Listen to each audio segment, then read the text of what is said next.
Sadokist, live from Canada, but nearly not. Had some interesting travel times at the moment. Yeah, been good old the world we live in, and being told you can't return home and you got to wait, and then you can fly home, and then you got to have all this paperwork and all that good stuff. Passports this year, COVID this year.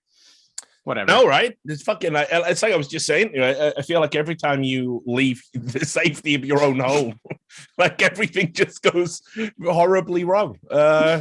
It's crazy. Yeah. So look, let's start because I'm a believer in serendipity. Anders calls it the simulation.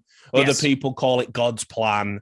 What I believe now is what I've come to believe is that we are all algorithms doing machine learning for a computer. That's what we are, right? But that's what happens when you do DMT. So we're basically creating the quantum. Yes, exactly. It's already happened, and our sentience is an expression of that. So anyway, got it. With that in mind, incredible that we sit down to talk to each other today. And obviously the major's been announced, and it's PGL again, deja vu. And so I thought a good jumping off point would be kind of talking about the last major, because obviously you didn't make it to the stadium. You were the domino that set off a chain reaction of just horrible events. I liked what Semler said to me when he saw me at Blast, because as they're doing interviews, and he walked up and he's like, leave it to Sadokist to not even be at the major and still fuck it up for everybody.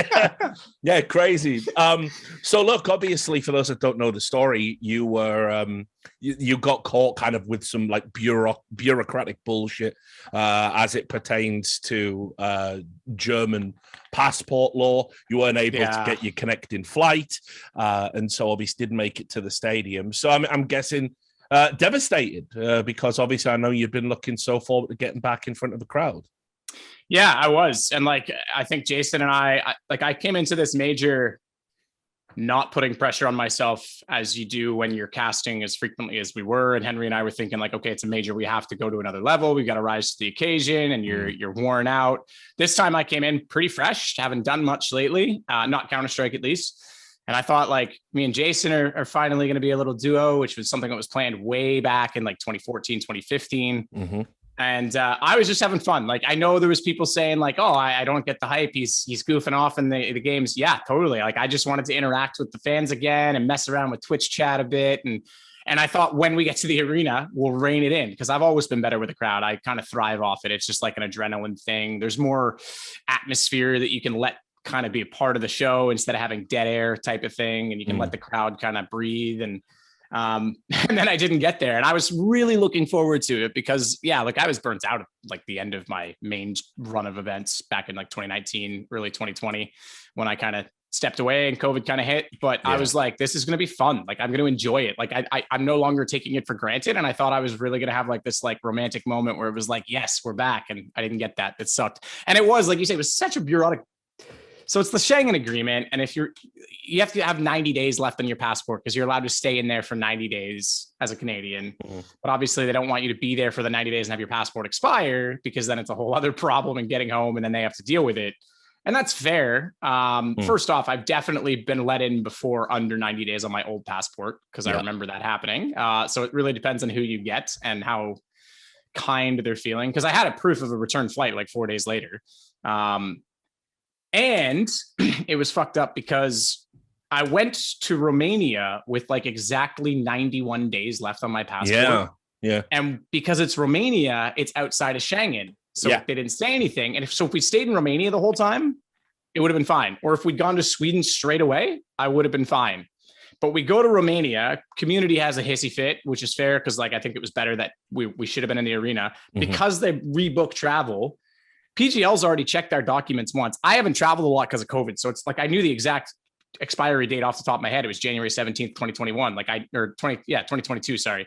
I knew it off the top of my head. It's not on my mind. Like, I'm not traveling enough to really keep track of all that stuff. It's just, whatever. Well, who the fuck has been the past couple of years? Exactly. Like, if I was still traveling all the time and I'm looking at my passport all the time, I'm going to be aware of that. But and then because PGL already checks our documents, and then they have to like last minute book everyone to Sweden, they're not double checking everyone's documents. They've already done that. They're just going, fuck, we got to get plane tickets. We got to get all our production gear. Like, they're just trying to get the job done. So it was just like it was No one was going to notice that. Like, no one was going to notice it. And the weird thing was I was booking work for BMW while I was in Romania. And they said like, oh, we don't want to buy you a ticket because your passport's going to expire. And I was like, that's never been a problem. And like 4 days later, I was like, oh, fuck, it's a problem. Yeah. Yeah. So, I mean, but in terms of kind of the you know, what it does to the mentality, because I know how much we're like looking forward to that particular part. Because I mean, I feel for a lot of us, it was almost like the send-off kind of gig. You know, that's how I feel about it anyway. It was a chance for Damn it, Richard.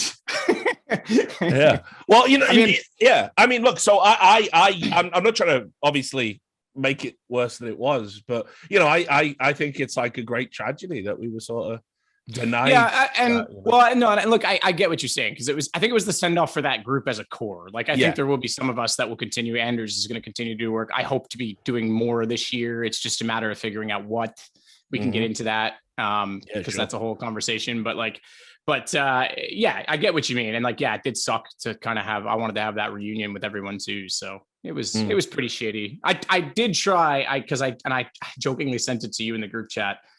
Obviously what was unfolded, and you can go into that if you want to. I was trying to be like the group cheerleader from home, because I could tell everyone was just falling apart. So I was like, come on guys, you got this today. Like sitting at home in my bed on my phone.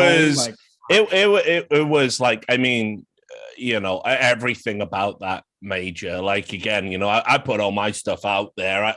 I was very confident that I was going to leave it all out in, you know, on the field of play, so to speak. So I didn't give a fuck when I got back. Like, I was just going to tell it sort of like it was from my perspective. And it was like, in terms of events that I've done behind the scenes, like, it's probably the second hardest of all time in terms of like having what we all had to deal with and cope with. And I think I would agree.